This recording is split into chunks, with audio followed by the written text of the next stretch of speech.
How's it going, guys? In this video 10 of how to generate an income online using Facebook ads, I'm going to show you how to set up some standard events on your website so you can track the different actions people take on your website that are important to you. So like filling out a contact form or something like that. So before we get started, guys, if you're following along in these videos and you're liking what you see, feel free to hit that like button and hit the subscribe button as well. It just helps my channel grow so I can get this information out to more people for free, might I add.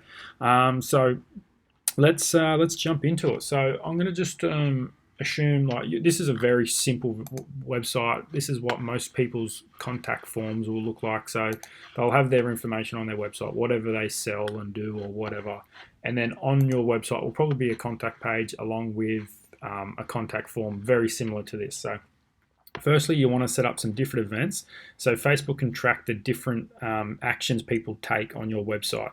And one of those actions you want to track the people who visit your contact page, because people who visit your contact page are more qualified than someone who just visits your homepage. And then you also want to track someone who fills out this form, because they're more qualified than someone who just visits the contact page. So you want to set up all these standard events, and the way you do that on a normal website. First, you have to Google how to install the Facebook Pixel on your website. So if you've got a Wix website, Google how to install the Facebook Pixel on a Wix website. If you've got a WordPress site, obviously Google how to install the Facebook Pixel on a WordPress site. And what they'll show you how to do is they'll show you how to install just the base pixel. They're probably not going to show you how to set up the standard events. So that's what I'm going to show you how to do today. So let's just I'm going to assume you've Googled that, you've installed the base pixel on your website, and what that base pixel is that just tracks every page on your website as like a page view. But you want to set up some custom events so you can track different people doing different actions. So we'll go over to your ads manager. It should look something like this. Find the lines. You want to find events manager.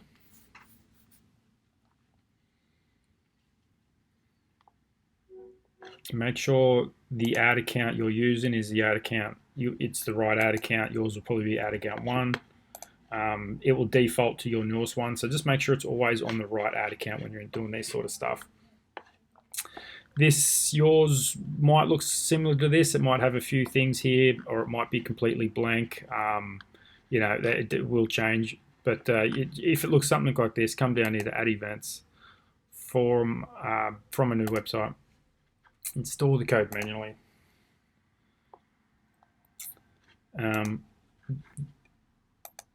This will be the first page you come to. When you're installing the pixel code on your website, whatever video you watch, it will get you to copy this code and it will paste it into your website. So you've probably already done this section. Come here, go continue, and it'll come down to this section. Add events using event setup tool. So this is the one we want to use. Open this up. You need to paste your URL in here. So I'm going to just copy this one. You would just do your home page most likely. And it's going to open up your website and look something like this. So we're already tracking a few things on this website. So obviously this is a contact page. So we're tracking it as a contact event.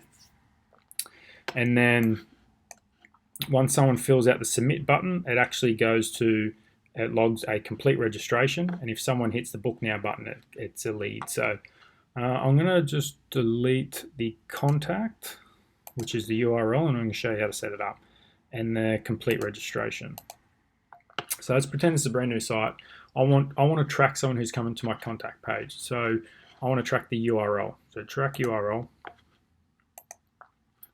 and then you come and select what it is you actually want to track. So because there's a contact page, I just want to call it a contact. Does this equal the URL? Yep, URL equals. Or you could do contains. I want to stick to equals at this stage, and just go confirm. So now it's tracking everyone that comes to this website as a contact. So that's good. And I also wanted to select this submit button. So someone who fills out their details, hit submit. I want to track those people as well. So track a new button, and it's going to come up with all the things that you can track on this website. So I'm just going to stick to the submit button,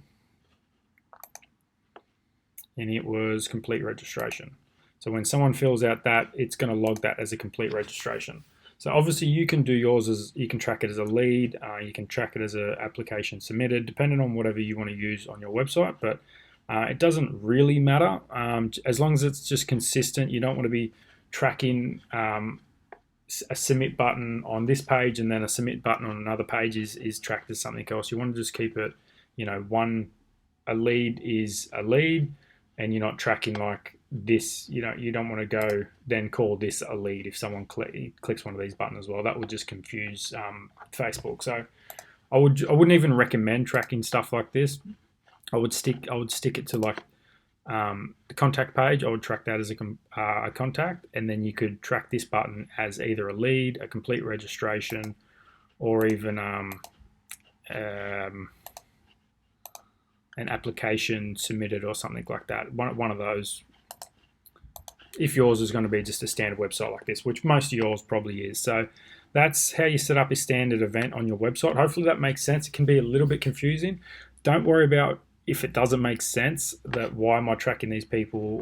Why does Facebook have to know that someone who fills out a contact? Or this will make sense later on when we start making custom audiences. So if it doesn't make sense quite yet, don't worry about it. As you get further into the videos, it will all make sense. So if you've got any questions around this or it doesn't make sense, let me know in the comments below, and I'll try and make another video to explain it a bit better. But and also just remember to hit finish setup when you're finished. So finish setup, it will come up here. Do you confirm these settings or blah blah blah, and you just go yes, finish. All right, it might ask you these questions. Just go skip. So that will all be set up, and then once it starts, then you can just cancel out of this. And then once it starts tracking, like people start visiting your website and going to the contact page, these will start populating. So, being 203 people hit the contact page in the last 28 days, all this sort of stuff. So you'll start to see all that build out. So that's it for this video. In the next one, I'm just going to show you how to set up your columns in your Facebook Ads Manager, just so you can read your data properly, and it just makes it more organized and stuff like that. It's going to be a quick one, but yeah, I'll see you on the next video. Thanks, guys.